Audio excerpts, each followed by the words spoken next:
आवास पर high level बैठक खत्म हो चुकी है और सीआईएसएफ, बीएसएफ, एसएसबी के साथ अमित शाह की बैठक हो रही है। आईबी चीफ तपन देका भी अमित शाह से मिलने पहुंचे। बैठक में एलओसी पर हालात को लेकर चर्चा हुई है। एमएचए के अधिकारी भी इस बैठक में शामिल हुए हैं। पवन मिश्रा मेरे सहयोगी हमारे साथ बने हुए। पवन, जरा बताएं, एक तरफ भारतीय सेना बॉर्डर पर, सीमा पर पाकिस्तान को मुंहतोड़ जवाब दे रही है, दूसरी तरफ दिल्ली में बैठकों का दौर जारी है।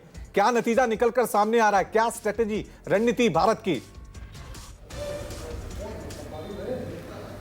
जी देखिए, इससे पहले तीनों सेना प्रमुख के अलावा एनएसए, माफ़ कीजिएगा, रक्षा सचिव और सीडीएस ने रक्षा मंत्री के साथ बैठक हुआ था। करीब 2 घंटे से ऊपर तक ये बैठक हुआ और आर्म्स फोर्स पर जो है इस पर चर्चा इस पर जो है किया गया। साथ ही साथ अब जो है गृह मंत्री के पास जो है मीटिंग यहाँ पर हो रही है और सीआईएसएफ के डीजी भी वहाँ पर पहुँचे हुए हैं। तो अगर पूरे हालातों को देखा जा रहा है, एक एक मॉनिटरिंग यहाँ पर किया जा रहा है, तो ऐसा नहीं है कि पाकिस्तान जो है हमारे ऊपर हमला करने की फिराक में है या लगातार जो कोशिश कर रहा है, तो भारत उस पर निगरानी रखे हुए है। पूरा विश्व जो है, दूसरे देश भी उसको देख रहे हैं और खुद पाकिस्तान जो है अपने गृह युद्ध से ही जो है घिरा हुआ है। जैसे बलूच आर्मी को आप देखिए और तमाम ऐसे राजनीतिक पार्टियां या फिर आप सांसदों को देखिए जो कि असीम मुनीर की बुराई करते आपको नजर आएंगे। और एक साथ ये कहा जा रहा है, इमरान खान को सामने लाने की बात कही जा रही है, जेल से निकालने की बात कही जा रही है कि पाकिस्तान को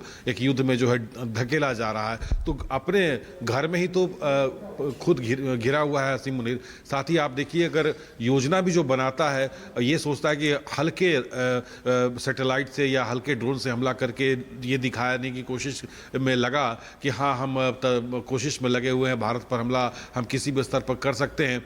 तो अब जो ये जो कोशिश है, इसी कोशिश को कहते हैं ना कि परमानेंट अब इसको क्लोज करना, चैप्टर को परमानेंट क्लोज करना।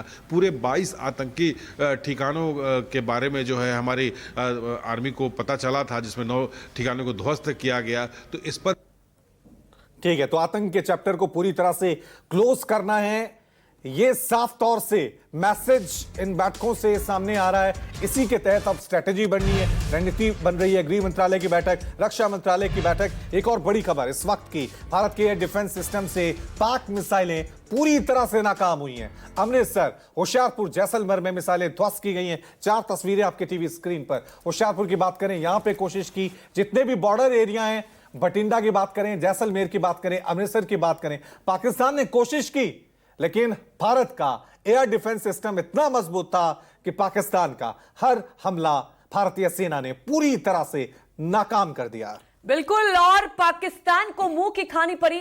पवन, सबसे बड़ी बात है कि अभी तो हमने सुदर्शन चक्र S-400 ही निकाला और उसके बाद देखिए कि क्या स्थिति बनी हुई है। लगातार अलग अलग तस्वीरों के जरिए हम दिखा रहे हैं कि आप देखिए, अमृतसर, जैसलमेर, भटिंडा, होशियारपुर, सब जगह तबाह हो गया। और आपको ये बताएं कि S-400, जी हां, जिसने हर वो ड्रोन और हर वो मिसाइल को हवा में ही मार गिराया है, पाकिस्तान की हर वो नापाक हरकत को और ये तस्वीरें देखिए, ध्वस्त कर दिया। ये पाकिस्तान के चाइनीज माल की हालत है।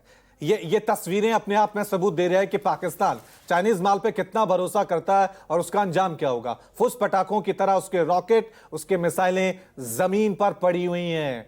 यह भारतीय सेना की ताकत है, यह भारतीय सेना की बहादुरी है कि पाकिस्तान ने पूरी रात कोशिश की, होशियारपुर में, बठिंडा में, जैसलमेर में, अमृतसर में, एक के बाद एक कई रॉकेट, कई मिसाइलें दागी, लेकिन हमारा डिफेंस सिस्टम इतना मजबूत था कि उसका हर हमला हमने नेस्ता नाबूद कर दिया। बिल्कुल पवन, हमारे सहयोगी लगातार हमारे साथ जुड़े हुए हैं। पवन, जब याद होगा आपको, राफेल की गर्जना हुई थी, तभी पाकिस्तान ठर्रा गया था। लेकिन क्या है ना कि पाकिस्तान के पास अब कोई रास्ता नहीं है, एक्सिलरेट कर रहा है अपनी आवाम को दिखाने के लिए, अपनी सेना के दबाव में, लेकिन मुंह की खानी पड़ी है। हर वो मिसाइल, हर वो ड्रोन को नाकाम कर दिया है भारत के डिफेंस सिस्टम ने। देखिए, भारत की डिफेंस सिस्टम तो मजबूत था ही, मजबूत है भी और मजबूत रहेगा भी, क्योंकि तभी तो हमारे तीनों सेना साल 2047 तक पूरी तरह से आत्मनिर्भर भारत के तहत बनने जा रही है। अभी भी देखिए कि 80% हथियारों का निर्माण जो है हमारे देश में ही होता है। कई ऐसे कंट्रीज हैं जहां पर हम अपने बनाए हथियारों को और कल पुर्जे को हम बेच रहे हैं। अब रही पाकिस्तान की बात, तो जो आप देखिए हमारे एयर डिफेंस के साथ रडार सिस्टम, हालांकि हम अपने एयर डिफेंस और रडार सिस्टम का नाम हम नहीं ले सकते हैं सुरक्षा कारणों से, लेकिन पाकिस्तान के पास क्या है?